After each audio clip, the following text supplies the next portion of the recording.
Okay, I think we're ready to roll. Bill, you ready? I'm ready. Okay. Thanks everybody for joining this evening. This is Christine Dowenhauer from Career ConneXions. It looks like a lot of familiar participants in the chat window. Thanks so much for taking time out of your evening. We're hearing of some strained commute times home, so hopefully everyone's home safe and sound. I'm going to chat out the registration link. If anybody is on the line that hasn't registered, please just hit that registration link, and then we can make sure that you're included in future sessions. We have Lauren Cobble from our college advising team on the line. We've got John and Joseph and Carson from our steering team. And certainly without further ado, we have Bill and Scott Bagley. Bill's going to be talking to us tonight about networking. So I will pass it over to you, Bill. Okay, Christine, thank you. Good evening, everybody. This will be one of our shorter sessions, so we should be finished in about 45 minutes, but that doesn't mean it's not critical. When we talk about marketplace eminence, a number of students will say, well, I don't really need to worry about that at this point because I'm not really working in a business, but some of you will be, if you haven't already, you will be shortly. And the critical piece of marketplace eminence is really about you. It's about building your network. And the best time to start building your network is right now. So the things I'm going to address tonight will be about building connections. And you're in a high school where there are some very high caliber students. And in the next 10 to 15 years, they're going to be young professional leaders in our business community. So building the network with them now is extremely important, as opposed to waiting 10 or 15 years out and then trying to build a network that could have already been there. But most people shoot for 200 to 300 people in the network, where people who are really successful in business are over 1,000. So starting today will allow you to get your network up to a significant number of people over the next few years. One of the things about networking and building relationships and building your business relationship skills and bringing in new business, most people say, well, I'm too small right now. I mean, I'm a high school student, or I'm a college student, or I'm an intern, or I'm in my first or third year. I'm really too small to make a difference. Anita Roddick, who was the founder and owner of the Body Shop, used to say, if you think you're too small to make a difference, keep in mind what it's like sleeping with a mosquito. So marketplace eminence, we're going to talk about what is it, the networking piece, developing an expertise, which we actually touched on in an earlier session. We'll just revisit it. Then assessing your business development skills, and then resources available to you. Okay, what is marketplace eminence? It's all about new business development in a lot of professional service firms, attorneys, CPAs, architectural firms, design firms, and engineering firms. They don't even talk about selling. They call it new business development or extending services. But when you boil it down, it's all about selling. And in a capitalistic society, keep this in the back of your mind for those of you who say, well, I'm not going to sell anything. I'm not a salesperson. Nothing happens in business until something is sold. So no matter what you're in, if it's a product or a service or not for profit, somebody in that organization has to be selling what you're doing. And without that, then you can't go to an assembly line. You can't work on, research and development. You can't find new products, because you have to have the sales in order to generate everything that goes on in a business. So when you go into a business, regardless of what your role is, it could be an auditor, it could be an actuary, doesn't matter. You will have some responsibility for impacting revenue generation. And a lot of your performance assessment is going to be based on revenue generation. And when I was at Deloitte, we'd have people come into public accounting. They majored in accounting because one of the reasons they didn't want to have to make oral presentations. They didn't want to have to sell. They could hide in their office in front of a computer, pushing numbers around, and they wouldn't have to be bothered with people. Those days are over. You can still push numbers and you have work in an office and you're in front of a computer, but a sizable part of your performance evaluation at some point in the progression of you through the organization will be, how have you impacted revenue? And so one of the challenges that I had when I was the HR director at Deloitte was we would hire really outstanding students from top universities with accounting majors, and they would be comfortable the first year and the second year and the third year because they were in their comfort zone. They were pushing numbers around and giving their product to a supervisor or a senior who would look at everything and say, yeah, man, you do a great job on these pushing these numbers. But then in their fourth year and their fifth year, the managers would come to them and say, I'm going to take you out and meet with a client today because we need to sell additional services to this client. And you have technical skills and you know how to get us to a certain point in the formula, but I'm going to show you today how you extend your other value, and that's to impact the revenue of our firm. Because without revenue, firms can't grow. And when I first went to Deloitte, they drove about 2 to 3 billion in revenue. And now today they're driving about 37 billion in revenue. That's a significant change. I know it's been a few years since I first started there, but no firm sits still. There's always the pressure, and that's the right term. There's always a pressure on selling. So I think you need to get in your mind today while you're young and in high school and you're developing all these other skills that at some point you're going to be asked to sell. So developing your network is the very first place that you start. And you don't necessarily build a network to get something out of it, but you build a network because it's a lifeline for everything you do. A little story of Scott and Bill Bagley and Bagley Consulting. When I left Deloitte in 2006, I called Scott and I said, I have just enough capital for you and I to start our own business, Bagley Consulting. We can work together as partners and we'll go into the business community and we'll do HR for businesses, small and middle market sized businesses who really haven't defined their HR department. So we'll go in there and help them with that. We'll help them with risk management, with recruiting strategy, with developing their personnel, and with retention. And he said, okay, let's do it. I said, but I only have enough money for us to turn this thing in 6 months. If we don't turn it in 6 months, then we have to go our separate ways. So, okay. Scott's always willing to take a chance. And so am I. And, that's dangerous because you need somebody around to say, no, you guys probably shouldn't be doing this. But we didn't have anybody telling us that. So we did it. Well, the one thing that we had in our favor is that we had a sizable network because over the years that we worked in business, because we are social people and we like to connect with people, we did a lot of that. And through our recruiting and coaching and training, there were a lot of people in our network.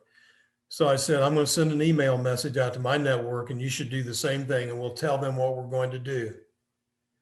We did that. 3 months later, we had 7,500 hours of work. And Scott, who's a little bit smarter than I am, he called me one day and he said, Dad, do you know how much work we have? And I said, no, because I was saying yes to everything, just trying to survive. He said, we have 7,500 hours of work. So when you factor out 40 hours a week in a year over a 52-week stretch, that's normally 2,080, and you're going to work some overtime. 2,500 to 3,000 hours a year is about normal. We had 7,500 hours between the two of us, so there's no way we were going to be able to get it done. So we farmed some of it out, and then we had enough to really keep us going. But that was a humbling experience for both of us to think that our network thought so much of us that they were willing to send us work, to refer us to other people. So that's a lesson for everybody, that you need the network. Now, we spent a number of years helping other people in our network. And the human element is such that if you do a favor for me, I'm going to find a way to return that favor. So all these people who referred business to us and who helped us with our new business, they were returning a favor.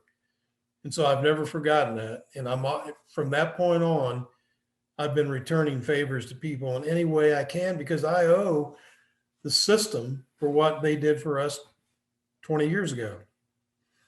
Okay, that's a network strength and size and value. So keep that, and that's number one in your focus.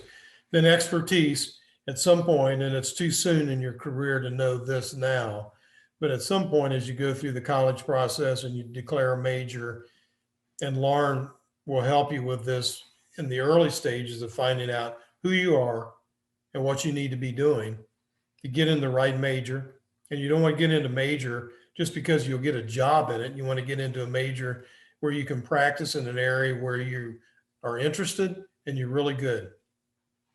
That becomes your expertise. And then if you're really good in HR, if you're really good in operations or in technology and business analytics, you don't want to just be good. You want to be great. So you spend all of your time, available time to you, developing that expertise. And you have plenty of time to do that. Okay, then responding to needs in the marketplace. So when you get into business development people, marketing people, they're always reaching out into the community, surveying their clients and their prospects and asking them, what do you need? Listening carefully to people, attending seminars and listening carefully to what the seminar leader is talking about, being involved in advising. Are you doing these things? Are you reaching out to find out what's needed out there? And then, of course, our second session was on personal credibility. You have to have it. You can have all these other things, but if you don't have personal credibility, you can't get over the hump. It all begins with networking. Characteristics of networks are the quality of a person's informal networks has a substantial impact on his or her performance. How many contacts in your network? Okay, the average is 300. So if you don't do anything, if you just live your life, the chances are you're going to have 300 people in your network. And that's people, school, church, community, sports, teachers, professors, friends of your family, neighbors. These are people who just tend to be there. So those 300 people are already there. The trick of this is that if those 300 people in your network have 300 people in their network, you're one phone call away from 90,000 people. So if you need a help, if you need an answer, if you need a favor, you're one phone call away from 90,000 people. We just don't know that because we don't really take a lot of time to dedicate ourselves to our network. We just assume it's there and it's okay, but no, you have to work it. Okay, every person you know and meet should become part of your personal network. Clients, prospects, family, friends, neighbors, high school and college peers, any community involvement, fundraising you're involved with, sports, church relationships, people you meet by chance, and you meet people by chance all the time. And I know all of you are technologically astute, so there's an application on smartphone, get a business card, you pop it on there, you've got all their information. We used to have an old Rolodex system where you had to write everything in. When you came back, took the business card, wrote everybody's information in there and threw the card away. Now, most people get business cards, they stick them in their pocket, and then a week later when they put that suit coat or sport coat back on, they reach in the pocket and there's 2 or 3 business cards and they're like, who are these people? And they throw them away. That's not being proactive. You have to be on top of that.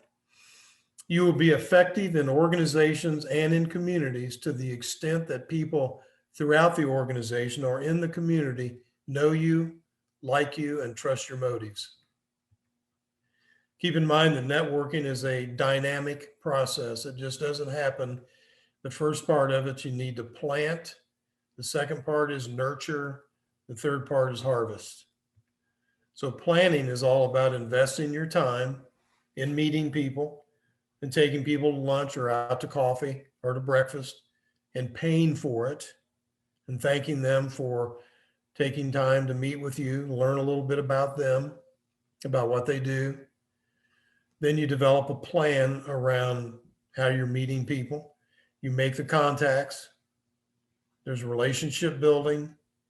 And then the courage piece is making those hard calls, where when you get a little bit more mature in the business cycle, your supervisor or your manager will come to you and say, okay, Jim, I need you to call on 2 or 3 people who you don't really know. They're CEOs or CFOs of these organizations.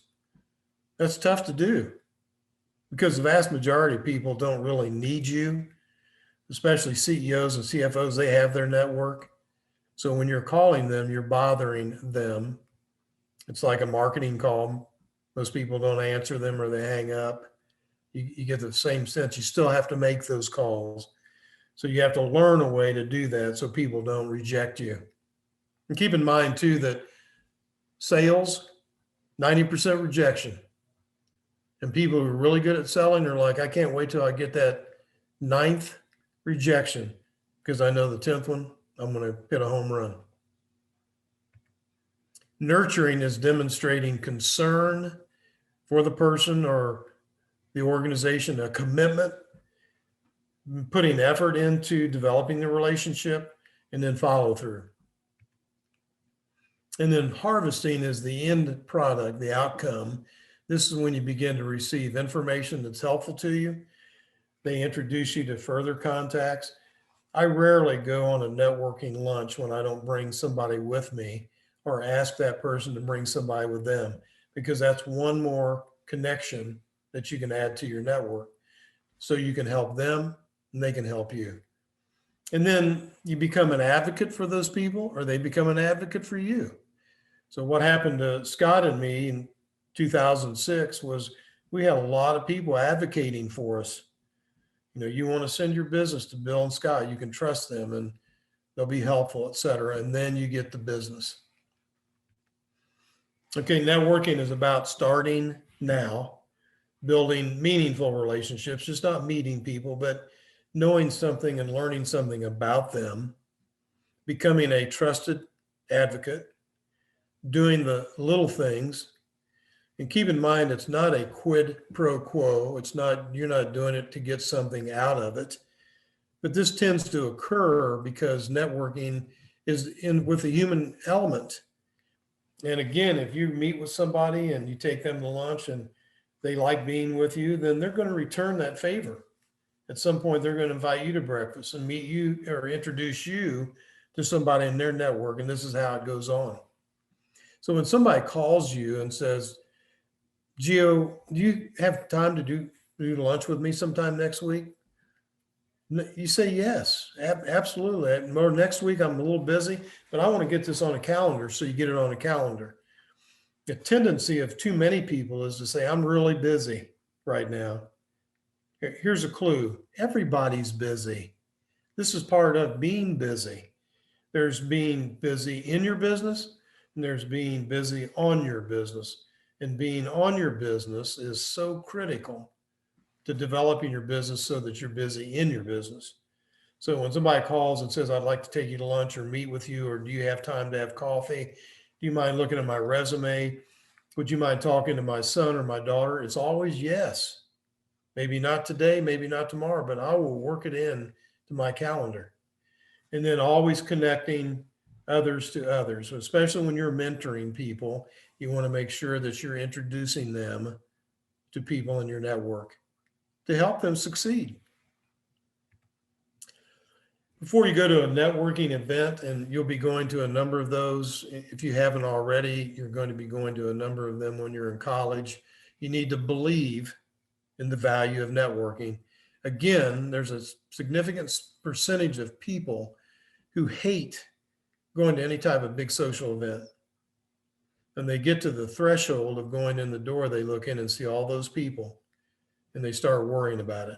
You have to believe that it is a valuable event that you're attending, and those people need you. You need them, they need you too. And then you always want to make sure that you're networking before you need it. I've had a number of people over the years call me and say, Bill, I just lost my job. I was the vice president of HR here, and I've been here for 20 years, and my network is here. I don't have a network in the Cincinnati business community. So if I wanted a promotion internally, I was set. But now that I'm no longer here, I'm trying to get a job out in the business community. I don't know anybody out there. Can you help me? So those people are really behind the 8 ball because they've waited 20 years to start building their external network. And there are a number of people who have gone through Procter and Gamble over the years. And when you started working at Procter and Gamble, most people were there forever. But then there was a period of time where some of those people had to leave early. And again, their network was in P&G. And so they needed to spread their network. So start it now so that you're not locked into one organization. When you go to an event, make sure you have an agenda, know who you are. We talked about having the 30 to 60 second bio, but also knowing even more about yourself, the value that you can bring, because you're going to be talking to people who will be asking that question. And they'll be making judgment calls about, well, you know, how can Lauren help us? How could Gio maybe help a friend of mine? Put your agenda second to others' needs. So when you meet people at a networking event, think about ways that you can help them. You know, maybe you can help introduce them to someone that can help them with their situation. Keep in mind that everyone you meet is important. You're just not looking for a select few, but everyone in there is important to you. And then the follow through is making sure that when the event is over, you don't let it drop out of your mind, that you follow through with all those people that you met there. Just like an athletic move, nothing happens unless you follow through. An MIT study found that who you know is increasingly as important as what you know. Now, some people, some cynical people will say, it's not really what you know, it's who you know. No, it doesn't work that way. It's important that you know critical things, that you are an expert, that you're strong in your field, and then you meet people who help you take that and cultivate it. People who cultivate broad and diverse networks are more successful than those who rely strictly on their inner circles. Asking the question, are you a connector? I know each of you have heard me talk about Malcolm Gladwell. One of his great books is The Tipping Point, and it's all about being connectors. So the theme of his book is asking the question, do you know lots of people, seemingly everyone? Do you make a conscious effort to meet as many people as possible? Do you feel comfortable with casual acquaintances? Do you simply like people? Do you have an instinctive and natural gift for making social connections? Do you connect others to others happily? Now, some people are born with the tendency to like to do this stuff. I do. I mean, I've always been social. When I was 3 years old, my mother said we moved from our neighborhood. She said I went around the neighborhood, knocked on people's doors and told them I was moving. They didn't even know who I was. They're like, where's your mother, little boy? But I like to connect with people. People who don't necessarily feel comfortable with that, this is a learned behavior. So you can teach yourself to become more social. And it's just like making an oral presentation. Once you do it several times and you start getting positive feedback, it's a feel-good thing. And then you want it. You want to do these things. So Malcolm Gladwell said those people who are really successful are connectors. Do you desire to help others? Remember most of those met during life. A good test for everyone is, can you remember your first grade teacher's name? And most of the students on here are pretty young, so it'd be easier. But as you get older and you have a lot of other things flood your memory, sometimes that escapes. But if you're a person who can recall people you went to school with when you're in grade school, you're a connector. Do you convey positive messages about others to others? Do you convey sympathy? Empathy and sincerity? And do you feel everyone is worthy? Because everyone is worthy in one way or another. Okay, when we first moved to Cincinnati a number of years ago, back when they had white pages. I know most of you on this call don't know what white pages are, but it was a phone book that came out for phone numbers. And I just randomly selected about 200 plus names from the white pages and made up this list. And then in my training, I asked people to go through this, circle the names of these names on here of people you know with that last name. So Jackson, there are a number of Jacksons around. If you met somebody on an airplane and talked to them for a half hour or so, that constitutes knowing that person. So you go to names through here, and if you know 10 people with the last name Lindemann, you get 10 points. So go through this list on your own time at some point and figure out how many points you get. My lowest was 9. One person only had 9 points, and that's a person who's really lost.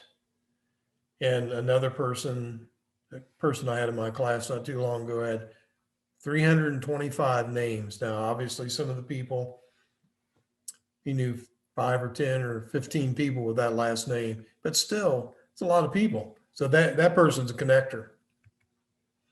Okay, designing your networking plan. These are the action steps. Establish networking goals. Again, we get back to the goal orientation piece. It's not that people don't achieve goals. They don't even set them. So people say, well, I have goals, but I haven't really crystallized them. You have to crystallize them. So you need to establish networking goals. What strategy will I design? What specifically will I do? Then you need to create a personal networking file, develop a follow-through plan, and then have somebody hold you accountable, someone who challenges you around building your network. Okay, what will I accomplish in 2021 related to my personal network? How many individuals are currently in my network? So let's say you say 290. How would I classify them? Friends, business contacts, most of you, they'll be friends or family members, et cetera, some neighbors, teachers, et cetera.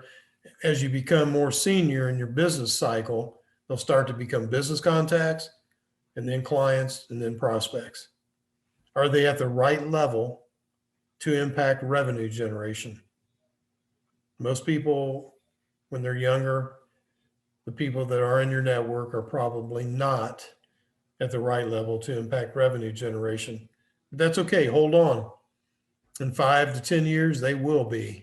They'll be the people who are running the departments in various organizations. How might I be able to help them? How do I reach these individuals? Who can help me meet viable contacts? How many contacts will I add to my network? Who in my network do I need to reconnect with? What are the best forums for networking? So these are your goals. And once you crystallize them, then you'll find yourself looking towards that list saying, okay, what do I need to do this week to meet some of these goals? What specifically will I do? As you become more senior, you can provide personal and professional advice. I have a number of people who reach out to me, and Scott does as well. Can you help me with my resume? Can you help me meet new people? Can you help me with my interviewing skills? Yes, yes, yes. We're here to do that. Can you teach a class at night? Yes. You know, that's why we're all here. True servant leader, true servant leaders, this is why you're here, is to help other people. You know, at some point, most people help themselves for a long time, but at some point, you have to help others. And so you get to a point in your life and it's like, I need to give back. Fundraise. It's not always an easy thing to do, but yeah, we need to do it. We can give money from our own wallet, but we also need to go out and ask people, CEOs and CFOs and COOs and organizations, for money from their organization to help certain causes. And one thing about Cincinnati, very giving. You'll be surprised at the people who will write a check. I worked for a not-for-profit with homeless people a number of years ago, and we had to raise funding to help the homeless. And one day a guy came in to our operation and went up to the receptionist and handed her an envelope and said, "There's a check in here, and I want you to give that to Bob Hauser, who was our treasurer. I give this to Bob Hauser, and I don't want anybody to know who I am, so he'll see the check." $1 million. That's a big chunk. I don't care who you are. For a not-for-profit, I mean, $1 million that helped us get through a couple years. So, but he was at a point where a lot of people had given to him, and he had done well in business, and he wanted to give back without any notoriety. I just want to do it. Present to key business and social groups. They want your advice. They want to hear what you have to say. Take an active part in business roundtable sessions and be an active participant. Join a board. Always join a board. When you, no matter how junior you are, when you join an organization, try to get on a board right away. It helps you build your network. You learn from that. There's a sense of maturity that comes with that, because most of the people on the board are a little bit more senior, so you learn from them. If you're not necessarily an oral presenter, but you write well, write and submit articles to key publications. They're always looking for that. Take those new to Cincinnati or the Northern Kentucky area to lunch. When you learn in newspaper or online, they'll have people who just joined. If you're on LinkedIn, new people who come to the community, reach out to them. Introduce yourself. Say, "I'd like to take you to breakfast," just so you can build your network. And then there are times when you do pro bono assistance. You don't always do things for money. There's a time in your life where you say, "Yeah, I'm happy to come in and do a free presentation. Tell me what you need." Create a personal networking file, and it's all this information, obviously their name and title in the organization, their address, all their contact information. Get on LinkedIn, family members, special accomplishments, their alma mater. So if somebody graduated from UC or Xavier or Notre Dame and their team wins a conference championship or a player does well, send them a note. Say, "Hey, read about so-and-so at Notre Dame. Congratulations." If people feel good about that. So it's a good way for you to stay in touch with people. A friend of mine sends me a birthday greeting every year. I feel good when I get it from him. I mean, I'm 74 years old. I've had a lot of people send me birthday greetings, but I know that it's special. I mean, he takes time out of his day to do this. Handwritten notes, because everything is electronic anymore. If you do a handwritten note to somebody or a card, special. Sets you apart. People feel good about it. Help with job search. Remember special dates. Just send an e-message once in a while. "Hey, I've been just thinking about you today. Want to say, hey." Again, breakfast, lunch, and you pick up the tab. If you invite somebody to go to lunch, it's not Dutch treat. You pick up the tab. They'll return the favor. Okay, there are a number of people out there who can hold you accountable for creating and executing specifically to your networking goals. Counselors in school, and then when you get to college, you may be interning, and you'll have somebody within the organization who you can ask to hold you accountable. A mentor. Go to your mentor and say, networking is important to me. I've got all these goals. Make sure you ask me about this, okay? Then you begin to shift from networking to marketplace eminence goals. This is where building relationships starts to transform into money.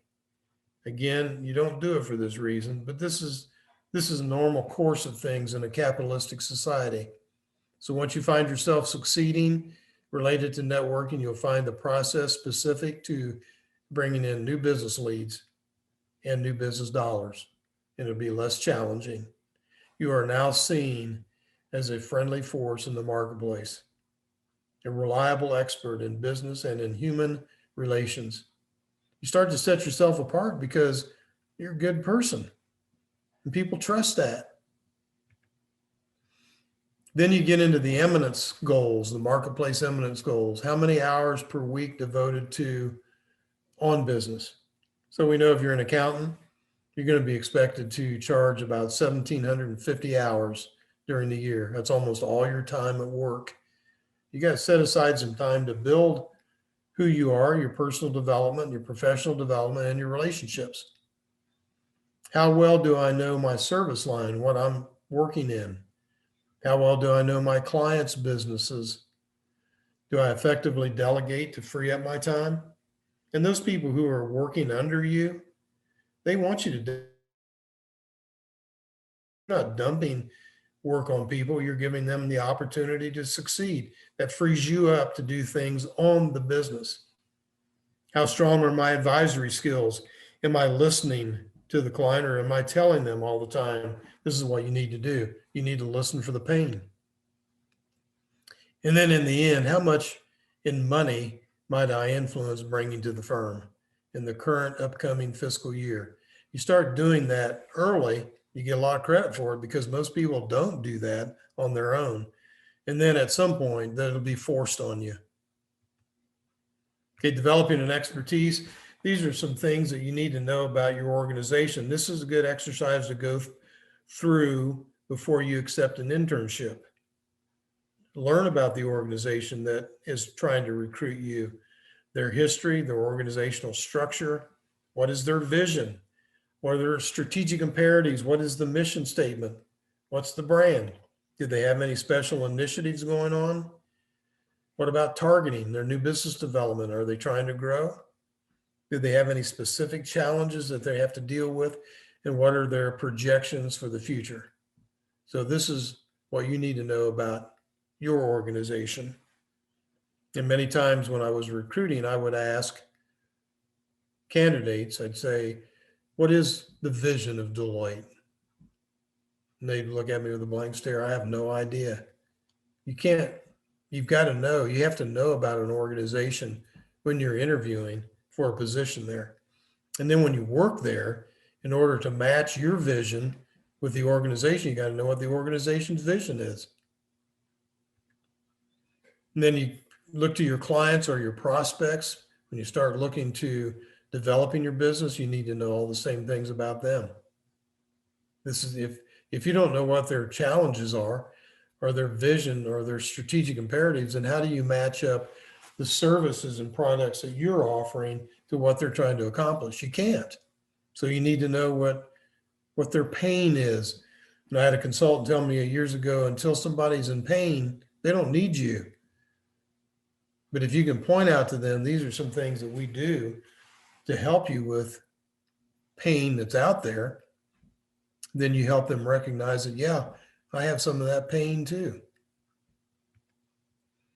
And then you begin to expand your services to other people, because you know where the opportunities are.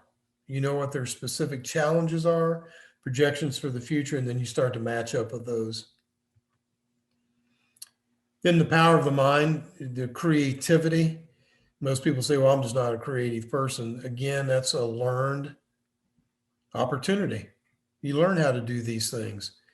You learn how to bring best practices to the table, how to innovate, and you become a thought leader. And this is what really causes organizations to move forward. When you can bring innovation to your clients or to your employer. Keep in mind that capability potential of the human mind may be infinite. This is the hypothesis that the UCLA Brain Research Institute subscribes to, that the capability potential of the human mind may be infinite, but we only choose to use 5 to 6% of it. And this is a hypothesis that is promoted by Margaret Mead, Carl Rogers, Abraham Maslow, Herbert Otto, all the great psychologists and anthropologists that have studied human thinking for years. Yefremov, who's an eminent Soviet scholar, felt that humans under average conditions of work and life use only a small part of their thinking equipment.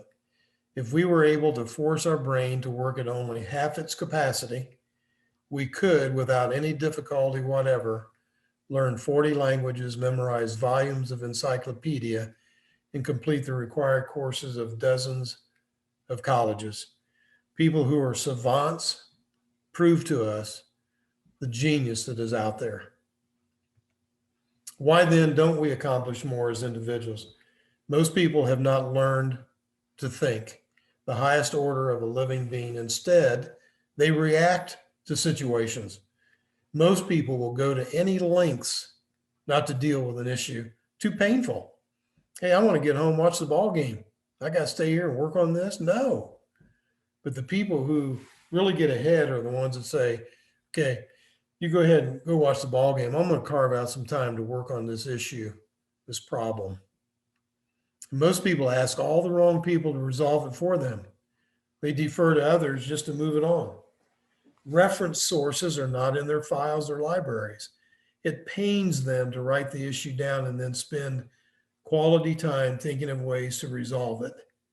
Therefore, the term lazy. Those people who are successful in life are those who do all those things that other people hate to do because it's harder. It seems we're content allowing others to dictate learning parameters. When you go to college, your professors will tell you you need to spend 20 hours a week studying. Well, how do they know? Maybe I need to spend 30 hours. So you need to determine yourself that we should really move beyond these established zones and do what's best for us. Keep in mind, too, that the brain is the most neglected of all human tissue. People go to the gym sometimes every day and work out their biceps or quadriceps or their cardio, but very few go to the library and do research or spend time working on a problem or an issue. What then is the answer? Take 60 minutes each week and focus on a goal, an issue, or developing a best practice. Exercise your mind as you do your body. Again, many folks spend multiple hours each week exercising their muscles, not 1 minute on their mind. And your mind will respond more quickly to exercise than your muscles. And the rewards are much greater. The nice thing about your brain is that if you exercise it during the day, when you go to bed at night and you go to sleep, your brain never sleeps. If you present it with a goal or an issue and try to solve a problem while you're sleeping, brain's working on it. Many times you wake up in the middle of the night and say, that's why you should always keep a pad of paper and a pencil on your bed table, because that's when ideas come to you and you'll think to yourself, well, I'll remember in the morning, and you don't remember in the morning. So exercise the brain. Your success in life will be determined to a very large degree by the quantity and quality of ideas you generate. We go nowhere as a civilization without fresh and inspirational best practices. And that'll be one of the goals that you'll hear presented to you by partners and organizations. Have you generated any revenue? Have you developed any best practices? And too many people will say no and no. Okay, advisory skills, providing creative thought to superiors and to clients. So you have a great thought, you solved a problem, you need to be able to go to people and communicate that best practice to them, to be seen as a thought leader. And by staying abreast of current events and trends, knowing your expertise, being able to influence others leads to you asking for the business, and it's okay to do that. We talked about expertise last week, but again, it's 10,000 hours of doing something in a specialty. Now, 10,000 hours of going to work, because in 5 years, you will accomplish that, and you may not be an expert. But Pete Rose was an expert in playing baseball, and Chris Bodie was an expert in playing the trumpet. Chris Bodie practices 8 hours a day, every day. He's 55 years old. He's been doing that since he was in high school. That's expertise. The book, The Talent Code by Daniel Coyle, he talks about becoming an expert and how you do that. You practice in the sweet spot of your ability. So find out the thing that you really like to do that's most fun and easiest, and then practicing that. By doing that, you're practicing engaging your sense of identity. It's linked to your future vision. And then you tend to move towards role models who are in this same sweet spot, and you begin to emulate or ask them for advice. When you get to a certain point in your career, you need to start asking your clients, what is it you want from us? And this is a survey we did for one of our clients a number of years ago. Some pretty good information came back. What does a long-term, mutually beneficial relationship look like to a key account? The clients told us, I want my advisors to call on me on a regular basis, not when they just need something, but when we need something. I want timely information sent to me. I want to hear from my advisor on non-industry issues, and I want proactive contact.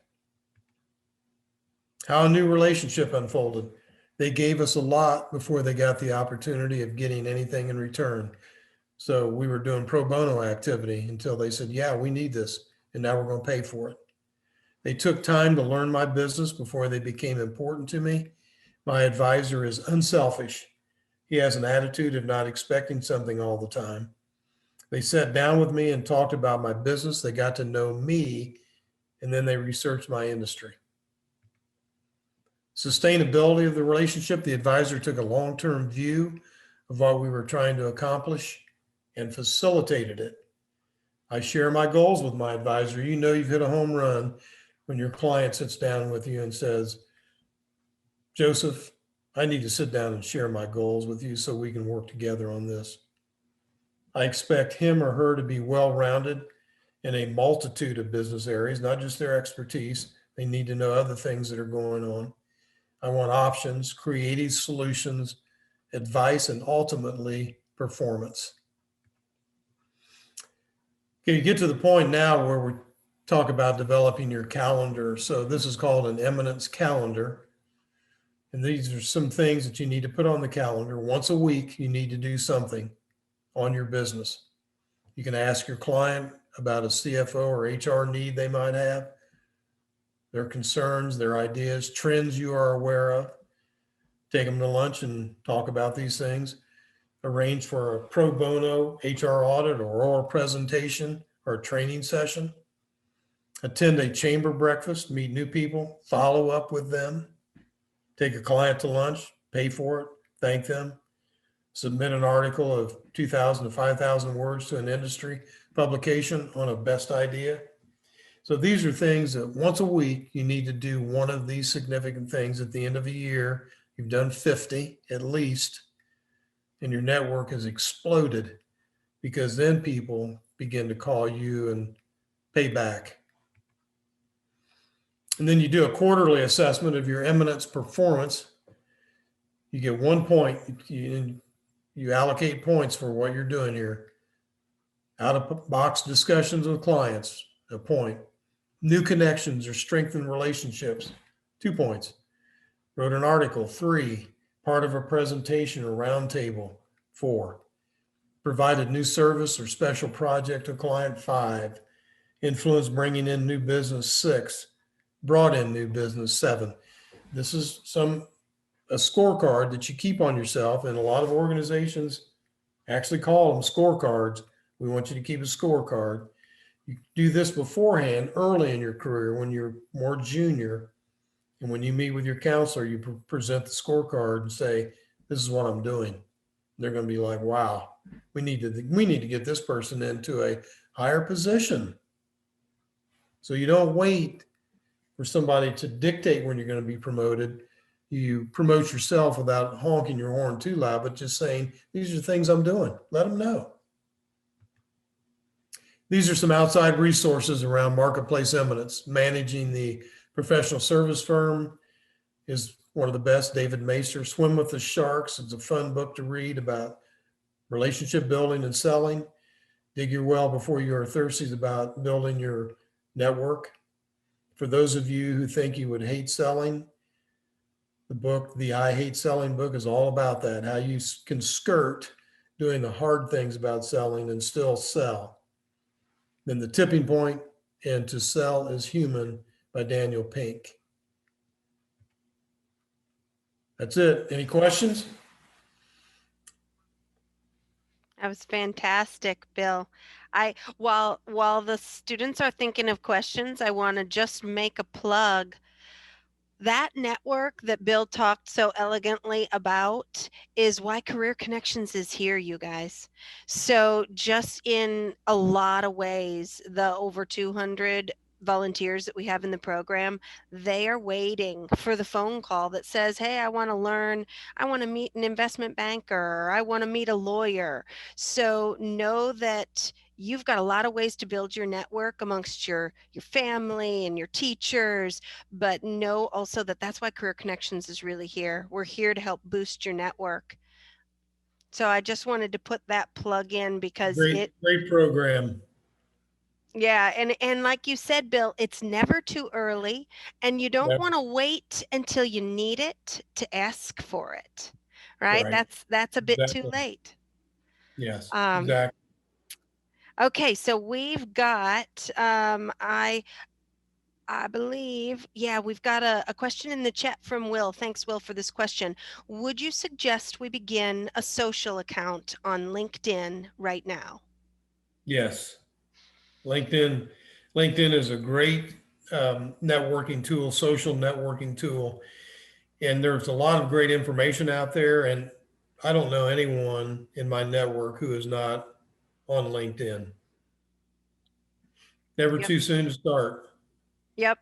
And John Piowitz is going to be smiling ear to ear with that question, Will, because we have been talking about how we can get a masterclass out there for the Career ConneXions and all the St. X students on how to build just a simple but effective LinkedIn account and profile.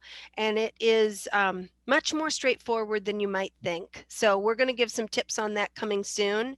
And we certainly know that as we get into the summer internship, recruiting season, and interviewing season, you having a LinkedIn profile is absolutely the right move to make and get it built now.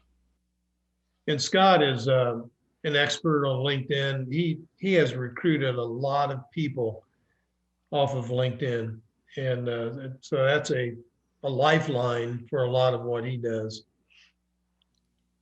That's great. Okay, Scott, we may tap into that expertise because I know for a number of students they maybe don't have one yet and they're looking just to how to get it built. Very similar to a lot of students that don't yet have a formal resume built. Yeah. Okay, other questions from others on the call? Feel free to take yourselves off mute or put it in the chat.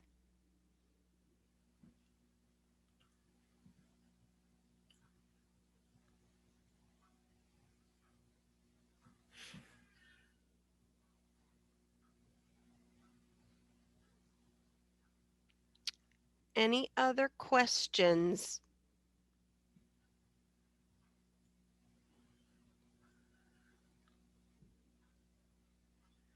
I also would like to offer that my email is billbagleyconsulting@gmail.com. If anybody ever has a question on any of these topics, should always feel free to send me an email. Thank you for that, Bill. Here. I'm going to just put that in the chat as well. The other thing that I put in the chat for those of you that have a hard stop at 8 is the evaluation form. So I can't thank you enough, Bill and Scott, for the time that you're taking to go through these topics with us. Happy And to do it. we've got a couple more sessions left, and we're thrilled to have those, but we'd love to hear what everyone on the call tonight thought of the materials and the presentation. And certainly we can rank order the remaining 2 based on your interest. So you'll see that in the evaluation as well. Next week is about how to manage yourself around time demands and time constraints. And that'll be your number one challenge when you think it's busy in college. When you get into business, it's really a problem. So we'll talk about how you deal with that. Scott and I used to hear students, when we go to networking events, students would tell us in college about, man, it's so hard here. You know, we just can't balance our time. We'd go on campus to interview kids and they'd be throwing frisbee and throwing the football. And we're like, they have no idea what's waiting for them. We'd give anything to be able to pass the football during the nice afternoon. But when you get into business, those days go, they're gone. Oh. Well, and it's the difference between being average and good versus being exceptional or great, right? Yeah, In a lot of right. ways. Exactly. Okay, any final questions before we close the call? Nope, it does not look like it. Okay, well, everybody have a great rest of the evening. Thank you again, Bill. Thanks. It's been Thank you. awesome, and we'll see you guys next week.